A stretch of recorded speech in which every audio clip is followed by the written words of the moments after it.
Hello and welcome to your own channel Teaching Eva.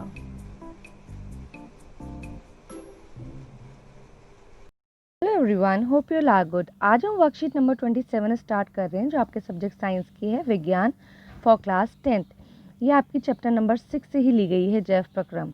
इसमें हम श्वसन प्रक्रिया को ही कंटिन्यू करेंगे, जो आपने पिछली वर्कशीट में पढ़ा था।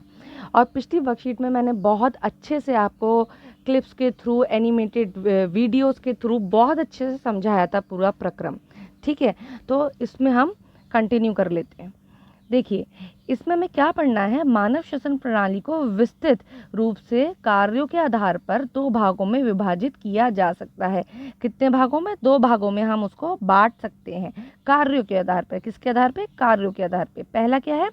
गुहाओं और नलियों को आपस में जोड़ने वाली प्रणाली, जो फुफ्फुस में वायु का संचालन करती है। जो लंग्स होते हैं, फुफ्फुस, उसके अंदर जो वायु का संचालन होता है, और गुहाओं के आधार पर कि वो किस तरह से वायु को अंदर प्रवेश करवाने का और बाहर निकलवाने का कार्य करते हैं और उसका संचालन करते हैं, उसके आधार पर। और वह प्रणाली जहाँ श्वसन गैसों का आदान प्रदान होता है, मतलब कि फुफ्फुस के अंदर ही जहाँ पे गैसों का आदान प्रदान होगा, और जहाँ गैसें, जिस प्रणाली से गैसें एक जगह से दूसरी जगह लेके जाई जाएंगी। ठीक है, तो इन दोनों के आधार पर, कार्यों के आधार पर, इनको 2 भागों में बांटा गया है।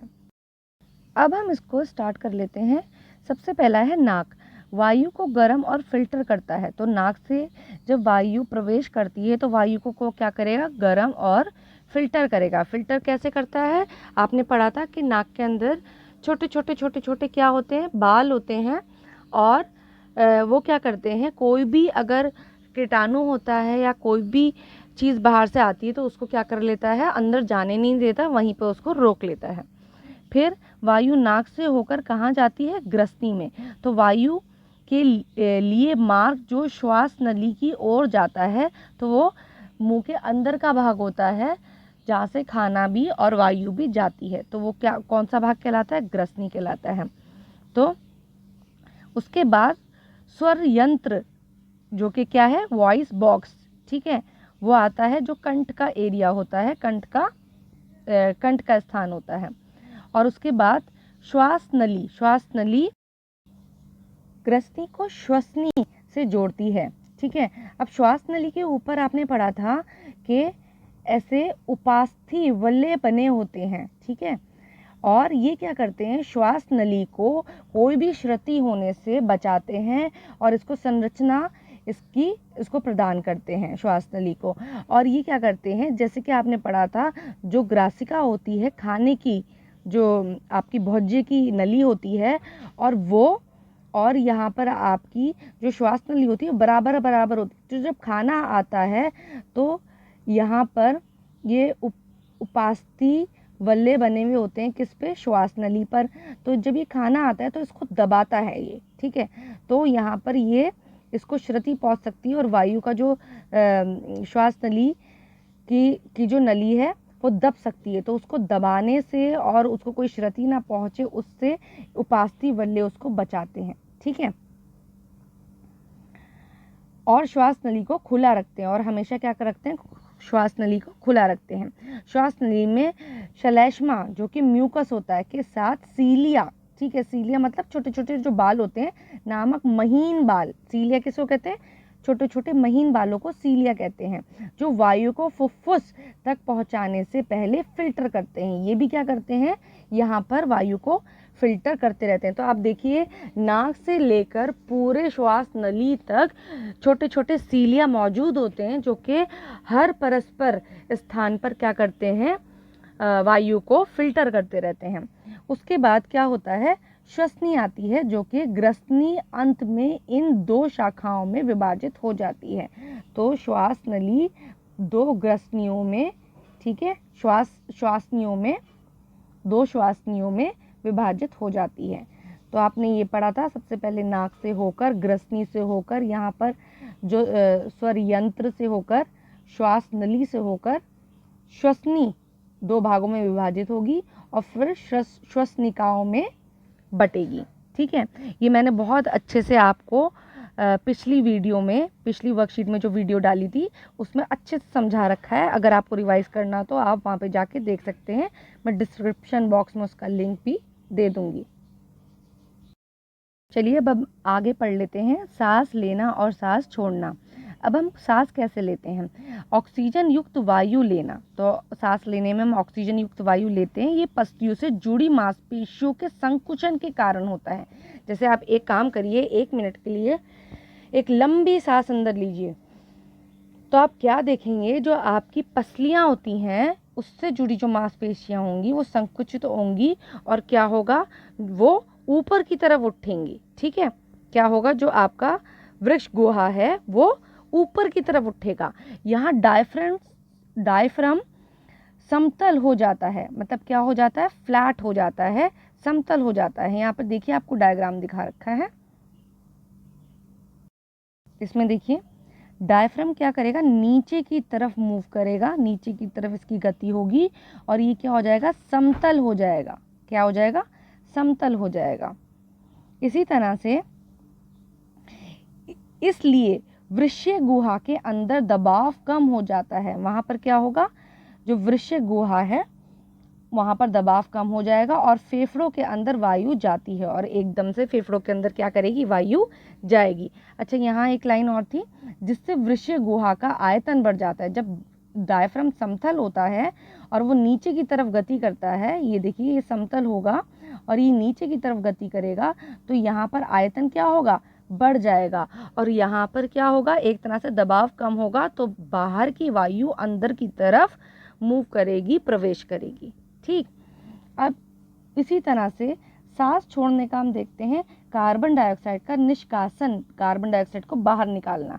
जब सांस आप एकदम से बाहर छोड़ते हैं, सांस लीजिए फिर एकदम से सांस को बाहर छोड़िए, तो आप क्या देखेंगे, ये पसलियों से जुड़ी मांसपेशियों के शिथिलीकरण, जो एकदम से वो क्या होती है, शिथिल पड़ जाती हैं, शिथिलीकरण के कारण होता है। ठीक है, डायफ्राम गुंबद के आकार का हो जाता है, गुंबद के आकार का हो जाता है। यहाँ पे देखिए ये गुंबद के आकार का हो गया, ऐसे गुंबद बन गई। यहाँ तो ये समतल हुआ था, यहाँ गुंबद के आकार का हुआ और इसने क्या करा, यहाँ पर जो आयतन था उसको भी कम कर दिया। देखिए ऊपर की तरफ अगर ये वो करेगा, गति करेगा, यहाँ पर ये नीचे की तरफ गति कर रहा था जब हम सांस अंदर ले रहे थे, और जब हम सांस बाहर छोड़ेंगे डायफ्राम ऊपर की तरफ गति करेगा। ठीक है, और ये गुंबद के आकार का हो जाएगा, तो यहाँ पर आयतन क्या हो रहा है, कम हो जा रहा है। ठीक है, यहाँ पे यही चीज दे रखी है।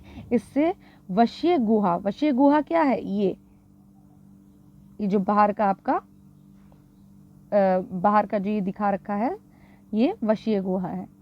तो वशीय गुहा का आयतन कम हो जाता है, वायु का दबाव कम हो जाता है और फेफड़ों से बाहर निकलती है, तो वायु क्या होगी, फेफड़ों से बाहर आ जाएगी। ठीक है, जब वायु का दबाव कम हो जाएगा। अच्छा, अब हम यहाँ पर दूसरी प्रणाली की तरफ देख लेते हैं जहाँ पर गैसों का आदान प्रदान होता है। पहला है श्वसनिकाएं। ठीक है, फुफ्फुस का सबसे संकीर्ण वायु मार्ग जो फुफ्फुस की सतहों तक वायु पहुंचाते हैं उनको श्वसनिकाएं कहते हैं। जो छोटी छोटी श्वसनिकाएं होती हैं जो वायु को वहां पर पहुंचाती हैं। ये मैं आपको एक डायग्राम के थ्रू बहुत अच्छे से दिखाती हूँ। यहाँ पे देखिए, श्वास नली 2 श्वसनियों में विभाजित होती है और श्वसनी जो होती है वो बहुत सारी श्वास नलिकाओं में विभाजित होती है, तो ये श्वास नलिका होती हैं। तो वायु क्या करती है, श्वास नली से होके, श्वसनी से होके श्वास नलिका के अंदर जाती है और फिर वो कोपिका वाहिनी से होके कुपिका के अंदर प्रवेश करती है। यहाँ पर आप देख रहे हैं कुपिका के ऊपर बहुत सारे छोटे छोटे ये थ्रेड लाइक स्ट्रक्चर दे रखे हैं जो कि रुधिर वाहिकाएं हैं। ये रुधिर वाहिकाएं पूरे शरीर से कार्बन डाइऑक्साइड लेकर आती हैं और कुपिका के अंदर छोड़ती हैं, कुपिका के अंदर देती हैं। ठीक है, और रुधिर वाहिकाओं के अंदर जो कोशिकाएं होती हैं, लाल रक्त कोशिकाएं, वो ऑक्सीजन कुपिका से लेती हैं और पूरे शरीर में विभाजित कर देती हैं, दे देती हैं। और कुपिका वाहिनी वो वाहिनी है जो कि कुपिका से जुड़ी हुई होती है। आपको ये डायग्राम बहुत अच्छी तरह से समझ में आ गया होगा। श्वसन श्वसनिकाएं, ये मैंने आपको बता दिया, कुपिका वाहिनी और कुपिका, ये हम बहुत अच्छे से डायग्राम में समझ चुके हैं। अब देखिए यहाँ पर मैंने आपको ये बताया था कि जो कुपिका होती है उसके ऊपर एक पूरा जाल बुना हुआ होता है रुधिर वाहिकाओं का। तो वो जो जाल बुना हुआ होता है उसके ऊपर पतली पतली पतली पतली महीन जो रुधिर वाहिकाएं होती हैं उनको केशिकाएं और केशिकाएं कहते हैं। तो उसके अंदर रक्त आता है, तो पूरे शरीर से रक्त कार्बन डाइऑक्साइड लेकर आएगा और कुपिका के अंदर छोड़ेगा, और क्या करेगा, कुपिका से ऑक्सीजन लेगा। ये देखिए ये छोड़ रहा है, ब्लू से दिखा रखा है, ये कार्बन डाइऑक्साइड बाहर जा रही है और ऑक्सीजन अंदर आ रही है, ऑक्सीजन ली जा रही है। ठीक है, ये देखिए ये कार्बन डाइऑक्साइड बाहर जा रही है और ऑक्सीजन अंदर आ रही है। तो ऑक्सीजन रुधिर वाहिकाओं को दे दी जाती है, ये केशिकाओं को मिल जाती है, और ये सारा जो प्रक्रम होता है ये विसरण विधि द्वारा होता है, डिफ्यूजन के द्वारा होता है, जो आपने पहले भी पढ़ा था। अब इसको हम थोड़ा यहाँ पर पढ़ लेते हैं। फुफ्फुस के अंदर कुपिका, जो कुपिका होती है वो एक सतह उपलब्ध कराती है जिससे गैसों का विनिमय हो सकता है, मतलब गैसों का आदान प्रदान हो सकता है। कुपिकाओं की भित्ति, जो कुपिकाओं की भित्ति होती है उसमें रुधिर वाहिकाओं का जाल होता है, जो मैंने आपको डायग्राम में दिखाया था। कुपिकाओं के ऊपर क्या होता है, रुधिर वाहिकाओं का जाल होता है। केशिकाएं, जो पतली पतली रुधिर वाहिकाएं भी होती हैं। शरीर से केशिकाएं क्या करती हैं, कार्बन डाइऑक्साइड प्रचुर रुधिर कुपिकाओं में छोड़ती हैं। तो केशिकाएं क्या करती हैं, सारे के सारे जो कार्बन डाइऑक्साइड होती है वो रुधिर की कुपिकाओं में छोड़ देती हैं। ये रुधिर की कुपिकाओं में, ये जो कुपिका है इसके अंदर छोड़ देती हैं, और कोशिका रुधिर वाहिका का रुधिर कुपिका वायु से ऑक्सीजन लेकर शरीर के सभी कोशिकाओं तक पहुंचाती हैं। तो कुपिका से ऑक्सीजन लेंगी और पूरे शरीर तक पहुंचाएंगी, और कुपिका के अंदर कार्बन डाइऑक्साइड को छोड़ देंगी। जैसे जैसे जंतु के शरीर का आकार बढ़ता है, ठीक है, आकार जैसा साइज बड़ा होता चला जाता है जंतु का, अकेला विसरण दाब शरीर के सभी अंगों में ऑक्सीजन पहुंचाने के लिए अपर्याप्त है। ठीक है, इसका मतलब क्या है, जितनी भी आपने छोटे जंतु पढ़े थे, ठीक है, उसमें विसरण प्रक्रम द्वारा पूरे शरीर में गैस को पहुंचा दिया जाता था, ऑक्सीजन को पहुंचा दिया जाता था। बट अगर हम बात करें मनुष्य की, तो मनुष्य का शरीर बड़ा होने लगता है, बड़ा हो जाता है, तो खाली जो फुसफुस है, जो लंग्स है, वो वहाँ पर विसरण हर एक कोशिका के अंदर ऑक्सीजन को नहीं पहुंचा सकता। तो हर एक कोशिका के, शरीर के हर एक कोशिका में ऑक्सीजन पहुंचाने का काम जो करता है वो रक्त करता है। और रक्त कैसे करता है, रक्त के अंदर एक वर्णक होता है जिसको हम क्या कहते हैं, हीमोग्लोबिन कहते हैं। क्या कहते हैं, हीमोग्लोबिन कहते हैं। ये हम पढ़ लेते हैं। फुसफुस की वायु से श्वसन वर्णक ऑक्सीजन लेकर उन ऊतकों तक पहुंचाते हैं जिनमें ऑक्सीजन की कमी है। तो होता क्या है, फुसफुस से वायु लेकर, ऑक्सीजन लेकर, जो लाल रक्त कोशिकाएं होती हैं उसके अंदर एक वर्णक होता है जिसको हीमोग्लोबिन कहते हैं। उस हीमोग्लोबिन का काम क्या होता है, जब कुपिका से ऑक्सीजन लिया जाता है केशिकाओं के अंदर, तो केशिकाओं के अंदर जो लाल रक्त कोशिकाएं होती हैं, लाल रक्त कोशिकाओं के अंदर एक वर्णक होता है हीमोग्लोबिन।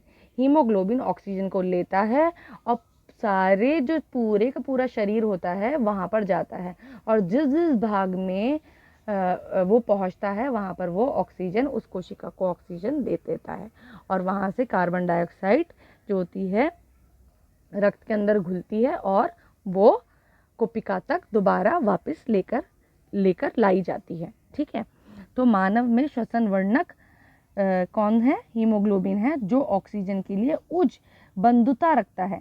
आप ये याद रखिए, जो हीमोग्लोबिन होता है उसके अंदर 4 ऑक्सीजन के अणु लगकर जाते हैं। एक हीमोग्लोबिन के साथ 4 ऑक्सीजन के अणु लगकर जाते हैं, तो इसकी जो बंधुता होती है, बांधने की जो क्षमता होती है वो बहुत ज़्यादा होती है। ठीक है, ये वर्णक लाल रुधिर कर्णिकाओं, मतलब कोशिकाओं में उपस्थित होता है। आपको पता ही हीमोग्लोबिन कहाँ पर उपस्थित होता है, लाल रक्त कोशिका के अंदर उपस्थित होता है। चलिए इसके क्वेश्चन आंसर ज़रा देख लेते हैं। पहला क्वेश्चन है, उपास्थि वलय का क्या कार्य है। मैंने बहुत अच्छे से आपको समझाया था उपास्थि वलय का कार्य क्या होता है। ये श्वास नली को संरचना देता है, संरचना प्रदान करता है और उसको पिचकने से और क्षतिग्रस्त होने से बचाता है। ठीक है, जब हम भोजन भी करते हैं तो श्वास नली ग्रासिका के बिल्कुल बराबर में होती है, तो जब खाना खाते हैं हम तो उसको उस वक्त भी श्वास नली थोड़ी दबती है, तो वो पूरी ना दब जाए या फिर पूरी ना पिचक जाए, तो उसको एक तरह से ये संरचना भी प्रदान करता है कि वो क्षतिग्रस्त ना हो। ठीक है, मैं इसको आंसर आपको लिख के बता देती हूँ, आपको समझ आ जाएगा। ठीक है, उपास्थि वलय श्वास नली को संरचना प्रदान करता है जिससे श्वास नली में वायु कम होने के बाद भी श्वास नली पिचकती नहीं है, परिणाम स्वरूप श्वास नली को कोई क्षति नहीं पहुंचती। ओके, अगला क्वेश्चन है आपका, बड़े बहुकोशिकीय जीवों जैसे कि मनुष्य में ऑक्सीजन का परिवहन कैसे किया जाता है। यहाँ पर आंसर ही आपको दे रखा है। देखिए, जैसे जैसे जंतु का शरीर का आकार बढ़ता है, अकेले विसरण दाब शरीर के सभी अंगों में ऑक्सीजन पहुंचाने के लिए अपर्याप्त है, उसकी दक्षता कम हो जाती है। फुसफुस की वायु से श्वसन वर्णक ऑक्सीजन लेकर उन ऊतकों तक पहुंचाते हैं जिनमें ऑक्सीजन की कमी है। मानव में श्वसन वर्णक हीमोग्लोबिन है जो ऑक्सीजन के लिए उच्च बंधुता रखता है, मतलब कि हीमोग्लोबिन ही क्या कराएगा, परिवहन कराएगा, और ये वर्णक लाल रुधिर कणिकाओं में उपस्थित होता है। तो ये पूरा आंसर आप लिखेंगे। थर्ड क्वेश्चन देखिए, सांस लेने और सांस छोड़ने के दौरान डायफ्राम की प्रक्रिया समझाइए। ये प्रक्रिया मैंने बहुत अच्छी तरह आपको पिछली वाली उसमें वर्कशीट में समझाई थी। मैं डिस्क्रिप्शन बॉक्स में उसका लिंक भी दे दूंगी, आप वहाँ पे जाके उसको देख सकते हैं। और इसका जो आंसर है आप यहाँ से लिख लेंगे, सांस लेना और सांस छोड़ना, ये पूरा का पूरा। और इसमें बता रखा है कि जब सांस अंदर लेते हैं तो मांसपेशियों का, डायफ्राम की मांसपेशियों का संकुचन होता है और डायफ्राम क्या हो जाता है, समतल हो जाता है। और यहाँ पर क्या है, सांस जब छोड़ते हैं तो मांसपेशियाँ क्या होती हैं, शिथिल हो जाती हैं और डायफ्राम गुंबद के आकार का हो जाता है। तो ये दोनों आप प्रक्रियाएं लिखेंगे और ये बताएंगे डायफ्राम की प्रक्रिया, सांस लेने और छोड़ने में डायफ्राम की क्या प्रक्रिया होती है। होपफुली आपको वीडियो समझ आई होगी। इसमें अगर कोई भी प्रॉब्लम होती है तो आप मुझसे कमेंट सेक्शन में पूछ सकते हैं। इसको अच्छी तरह से रिवाइज करिएगा। Thanks for watching.